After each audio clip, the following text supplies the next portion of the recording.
The Galactic Council's Betrayal. The Terran Federation ambassador nervously adjusted his tie as he strode into the gleaming citadel of the Galactic Council. This emergency summit had been hastily convened, and rumors were swirling that it concerned the rising tensions between the Council and humanity's young interstellar government.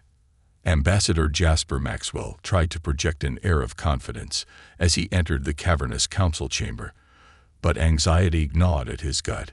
Humanity was the newest member of the galactic community, having only achieved faster-than-light travel a few decades prior.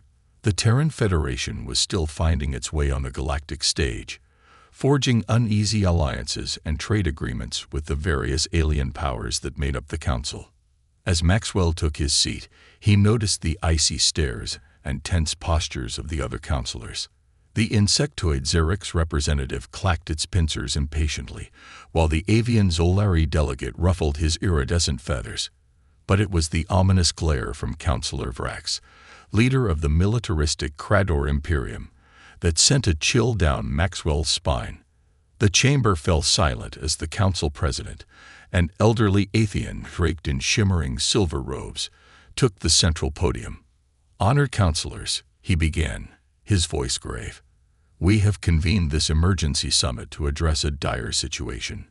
It has come to our attention that the Terran Federation has been secretly developing advanced AI and nanoweapons in direct violation of council law." Murmurs erupted around the chamber. Maxwell shot to his feet. "That's preposterous," he objected. "The Federation has always abided by council regulations. We would never pursue such destabilizing technologies." Vrax's booming laughter echoed through the chamber. "Spare us your lies, human," the Crador counselor sneered. "We have incontrovertible evidence of your duplicity." The counselor gestured, and a holoprojection sprang to life above the central dais. Maxwell watched in growing horror as schematics, research logs, and test footage flashed before his eyes, damning evidence of illegal human weapons research. "This cannot be," he gasped. "It must be a forgery, a frame-up." "The evidence is irrefutable," the council president declared. "The Terran Federation has shown it cannot be trusted. It is the council's judgment that humanity constitutes a grave threat to galactic peace." Vrax rose to his feet, a predatory gleam in his eyes. "The Crador Imperium moves that the human infestation be exterminated without delay. Let our fleets cleanse the galaxy of their treachery." Shouts of assent rang out from the other counselors.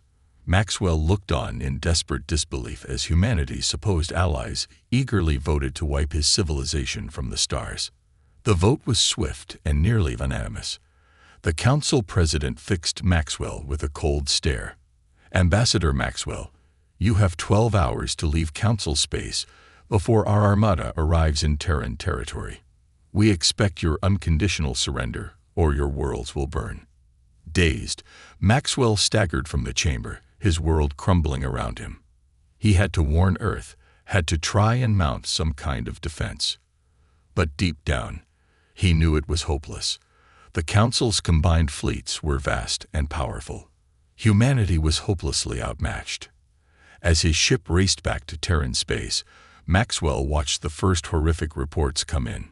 Council warships had already begun striking at humanity's outer colonies, bombarding them into rubble. Fires raged across shattered cities. Smoke choked alien skies. The Council's betrayal was brutal and decisive. The great powers of the galaxy, who had once welcomed humanity as friends, had turned on them in an instant, all based on false evidence and trumped-up charges. The Terran Federation stood alone, hopelessly outgunned, its destruction all but assured. Maxwell's jaw tightened as Earth loomed in his view screen, serene and blue, heedless of the storm that was about to engulf it. Come what may, humanity would not go quietly into the night. If the Council wanted a fight, he vowed, they would get one. Mankind would meet the invaders with all the dogged defiance and unconquerable spirit their species could muster. Even in the face of annihilation, they would show the galaxy what it meant to be human. The first missiles began to fall on Blue Earth as Maxwell's ship screamed through the atmosphere. The invasion had begun. The battle for humanity's very right to exist was upon them. And though Maxwell knew their odds were all but hopeless, he could not suppress the fierce thrill of pride that rose in his chest. Let the galaxy learn, he thought grimly, that mankind would not die easily.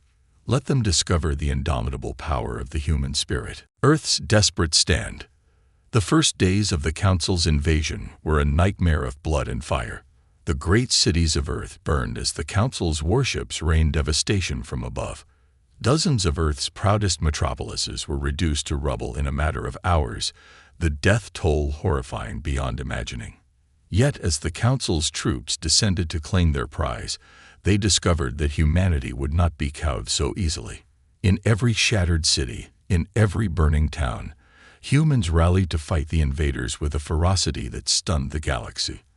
Outgunned and outnumbered, men and women took up arms to defend their homes, engaging the enemy in brutal street-to-street fighting. In the ruins of Tokyo, a ragtag band of civilians and military survivors made their stand in the skeletal remains of skyscrapers, raining ambushes and sniper fire on the Crator Imperium's elite warriors. In London, the great underground tube network became a labyrinth of resistance, where partisans struck from the shadows before melting away into the darkness. Across the globe, the story was the same. For every city that fell, another rose up in defiance. For every defender struck down, two more took their place, fighting with a courage that bordered on madness. The Council's generals, so confident of swift victory, found themselves mired in a hellish quagmire, their advance bought with blood for every inch of ground. Yet for all their valor, Earth's defenders could not hold out forever against the Council's overwhelming might. One by one, humanity's strongholds were overrun.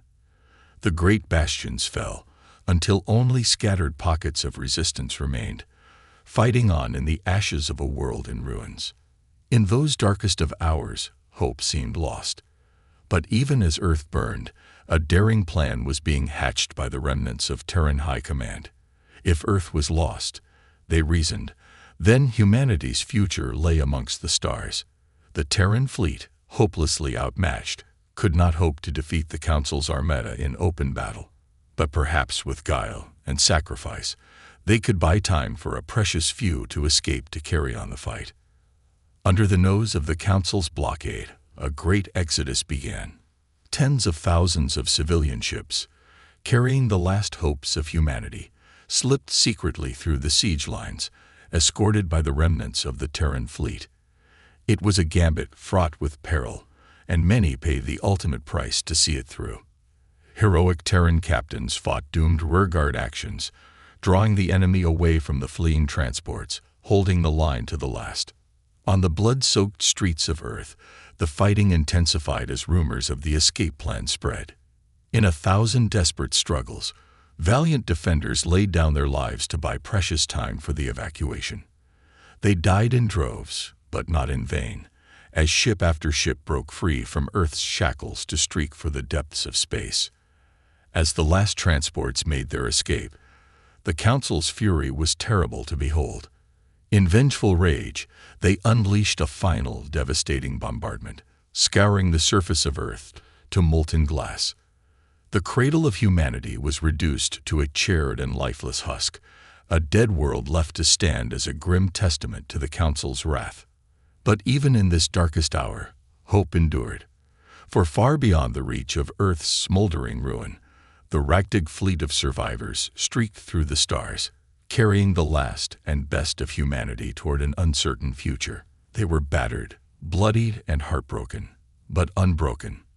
In their eyes burned a fierce determination, an unquenchable will to fight on, to survive, to avenge the billions lost to the Council's treachery.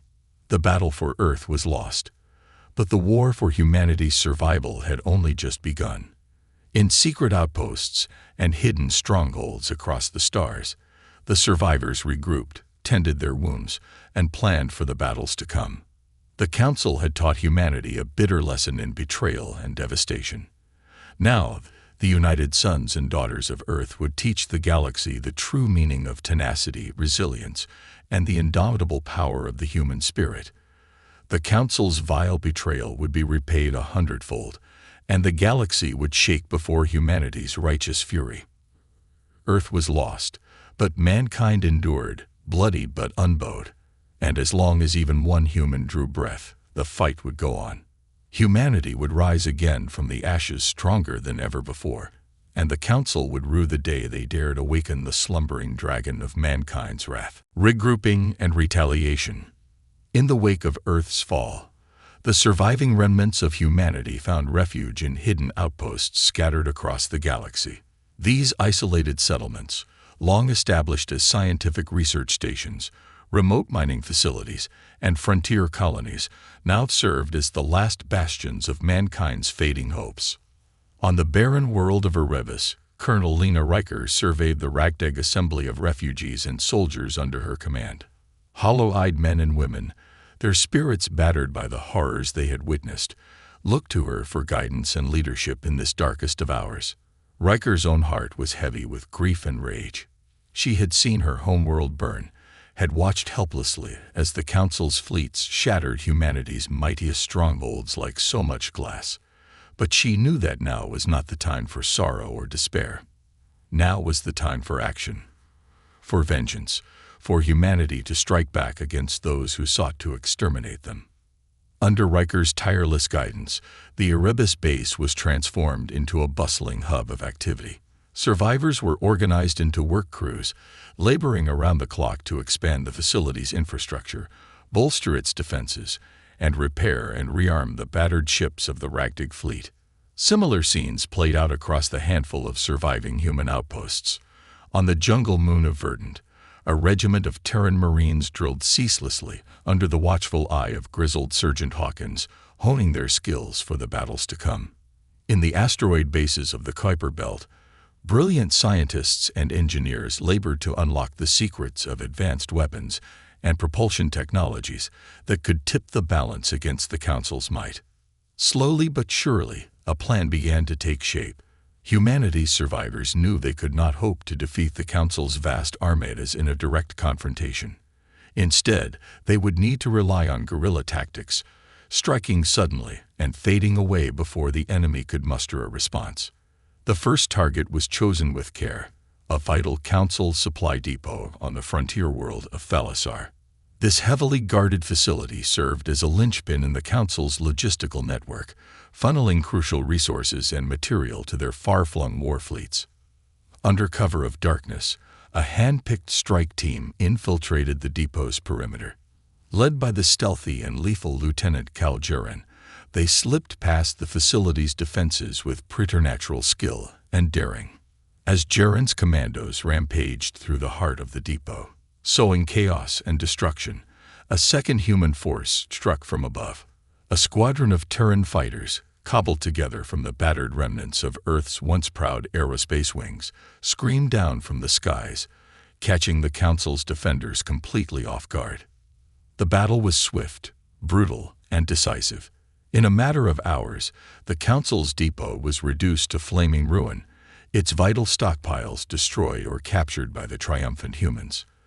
As quickly as they had struck, the human forces vanished into the void, leaving behind only smoldering wreckage and shell-shocked survivors.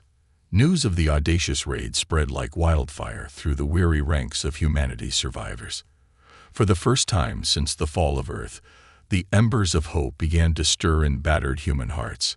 The Council, it seemed, was not invincible after all. They could be hurt, could be made to bleed. Emboldened by their success, human strike teams launched a series of daring raids across Council space. Supply convoys were ambushed, isolated outposts overrun, vital communications hubs sabotaged. The once invincible Council found itself beset by a phantom menace, an elusive and deadly foe that struck without warning and faded away before retribution could be meted out. But for all the daring and skill of humanity's raiders, these fleeting victories came at a heavy cost. Every engagement, every firefight thinned the ranks of mankind's already depleted forces. Ships were lost, irreplaceable material expended. Brave warriors fell, never to rise again. Colonel Riker, surveying the latest casualty reports with a heavy heart, knew that humanity was locked in a race against time. They could not sustain this pace forever. Sooner or later, the Council would rally, would hunt down and destroy the last pockets of human resistance. If mankind was to have any hope of survival, let alone victory, they needed a game changer. They needed a way to strike a blow against the Council so devastating, so crippling, that it would buy humanity the time it needed to rebuild its strength and take the fight to the enemy on its own terms. As Riker pondered this grim equation, a glimmer of an idea began to take shape in her mind.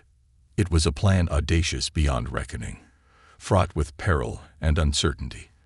But if it succeeded, it just might turn the tide of the war and secure humanity's future. The Terran resistance had bloodied the Council's nose, had shown the galaxy that mankind would not go quietly into the night. Now it was time to take the fight to the enemy's very heart. The hour was growing late, but humanity's finest hour was yet to come. Turning the tide. The daring raid on the Council's supply depot bought humanity precious time and breathing room. As the Terran survivors labored to rebuild their strength, the Council found itself beset by unexpected troubles. The loss of the Thalassar depot had sent shockwaves through their supply lines, leaving frontline fleets undersupplied and vulnerable. Seizing on this moment of weakness, Colonel Lena Riker set in motion a bold plan to keep the Council off balance. Codenamed Operation Phantom Strike, it called for a series of rapid, unpredictable hit-and-run attacks across Council space, designed to sow chaos and confusion in the enemy's ranks. Under Riker's leadership, Terran strike forces launched daring raids on Council outposts, ambushed patrols, and sabotaged key infrastructure. They struck like lightning, hitting hard and fading away before the enemy could muster an effective response. On the factory world of Krios, a squad of Terran commandos infiltrated a critical manufacturing complex, planting explosives and crippling the facility's output of war material. In the asteroid belts of the Sigma Draconis system, Terran interceptors laid deadly traps for Council convoys, picking off transport ships one by one, and sending vital supplies spiraling into the void. As reports of these brazen attacks filtered back to Council High Command, the alien leadership found itself in turmoil.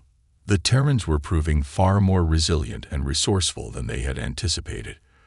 What should have been a swift and overwhelming victory was turning into a frustrating quagmire, with human raiders striking seemingly at will across the length and breadth of Council space.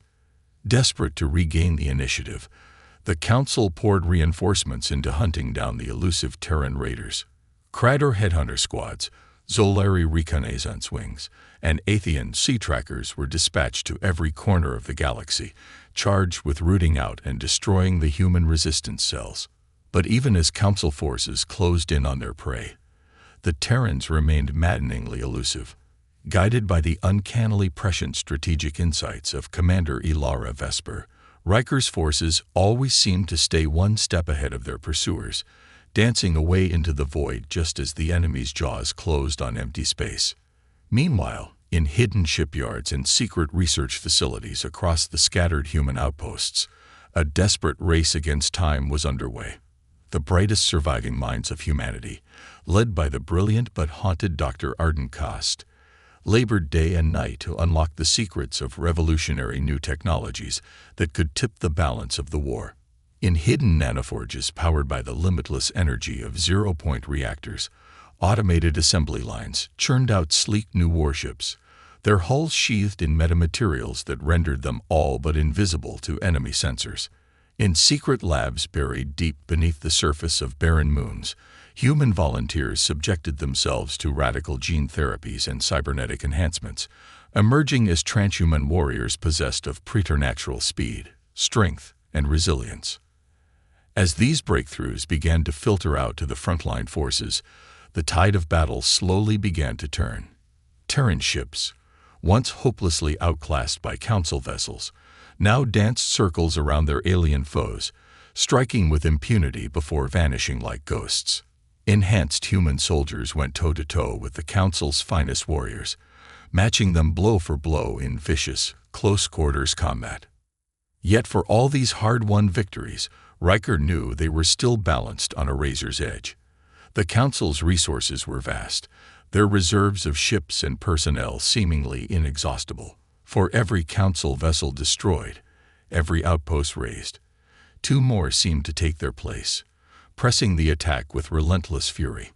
Humanity had bought itself a fighting chance, but the odds were still stacked heavily against them. They could not afford a protracted war of attrition. If mankind was to have any hope of ultimate victory, they needed to strike a decisive blow, to decapitate the Council's leadership and throw their forces into disarray. It was a daunting prospect, one fraught with peril and uncertainty. The Council's central command was hidden away in the depths of their most heavily fortified stronghold, guarded by the most elite of their warriors and the most advanced of their defensive technologies. To reach it would require a feat of arms unparalleled in human history, a desperate all-or-nothing gambit with the fate of humanity itself hanging in the balance. But as Colonel Riker surveyed the determined faces of the men and women under her command, the haggard but unbroken survivors of the greatest catastrophe in human history, she saw in their eyes an unquenchable fire, a resolve that burned brighter than the stars themselves. These were the heirs of Earth's indomitable spirit, the guardians of mankind's last, best hope. They had endured the unendurable, had weathered the Council's worst, and emerged unbowed. Now, as the hour of reckoning approached, they stood ready to face the greatest challenge of their lives, to risk all in a last, desperate bid for victory and survival. The final battle was nigh, and though the road ahead was dark and perilous, Riker knew in her heart that humanity would not falter. They would meet their destiny head-on, and the galaxy would tremble before the fury of mankind unleashed. The final gambit. In the war-torn depths of Council space, a daring plan was taking shape. Colonel Lena Riker, her face lined with grim determination, gathered her most trusted officers for a briefing that would change the course of history. "The time has come," she declared, her voice ringing with quiet conviction, "to take the fight to the enemy's very heart. We have blooded them, have shattered their aura of invincibility. Now we must strike the decisive blow." She called up a shimmering holographic display, revealing the schematics of a massive fortified structure hanging in the void. "This is Bastion Omega, the nerve center of the Council's war effort. From here, their leaders direct the fleets that have ravaged our worlds and hunted our people to the brink of extinction." A murmur of unease rippled through the assembled officers. They knew all too well the fearsome reputation of Bastion Omega. It was said to be impregnable, guarded by legions of the Council's most elite warriors and the most advanced defensive technologies in the known galaxy. Riker silenced the whispers with a raised hand. "I won't deceive you," she said softly. "The odds against us are overwhelming. Bastion Omega was built to withstand the assault of entire armadas. But I believe we have a chance. A slim one, but a chance nonetheless." She manipulated the hologram, zooming in on a small nondescript section of the station's hull. "We have identified a potential weakness, a maintenance access point that may provide an entry for a small, elite strike team. If we can get our people inside, they may be able to disable the station's defenses from within, opening the way for our main fleet to strike." The room fell silent as the gravity of the plan sank in. It was a desperate gambit, fraught with peril at every turn. But they all knew it was the only way. The Council's stranglehold on the galaxy had to be broken, whatever the cost. In the days that followed, the Terran resistance threw itself into preparations with renewed fervor. The bulk of humanity's remaining ships and personnel were marshaled for the coming battle, their ranks bolstered by the sleek new vessels and enhanced warriors churned out by Dr. Cast's secret labs. As the hour of the assault drew near, an electric tension filled the air. In the hangars and armories of the Resistance's hidden bases, warriors checked and rechecked their weapons, engineers made final adjustments to their ship systems, and commanders pored over battle plans and contingencies. At the forefront of it all was the strike team tasked with the most crucial and perilous mission of the battle, the infiltration of Bastion Omega. Led by the legendary Lieutenant Cal Jurin, This hand-picked squad of humanity's deadliest fighters prepared for the task ahead with grim resolve. As the fleet assembled at the jump-off point, Colonel Riker addressed her troops one final time. Her voice, transmitted to every ship and every soldier, was steady and unwavering, filled with a quiet strength that seemed to reach into the very souls of those who heard it. "Soldiers of the Resistance," she began, "sons and daughters of Earth, today we stand on the precipice of destiny. Today we strike back against those who sought to exterminate us, to erase our very existence from the cosmos. You know the stakes, and you know the odds. But I tell you this, the Council, in their arrogance, has forgotten the very thing that makes us human. They see us as weak, as broken, as beaten. But what they fail to understand is that it is in our darkest hours, when all seems lost, that humanity's true strength shines through. For we are more than flesh and blood. We are the inheritors of a spirit that has endured through the ages, a spirit that has faced the worst the universe has to offer, and emerged stronger for it. It is the spirit that drove our ancestors to reach for the stars, to brave the unknown and the impossible. And it is that same spirit that drives us now, in this hour of humanity's greatest need. So stand tall, warriors of Earth, stand proud, for today we carry the hopes and dreams of all who came before us. Today we fight not just for our own lives, but for the future of our species. And I tell you this, we will prevail, for we are human, and the human spirit will never be extinguished."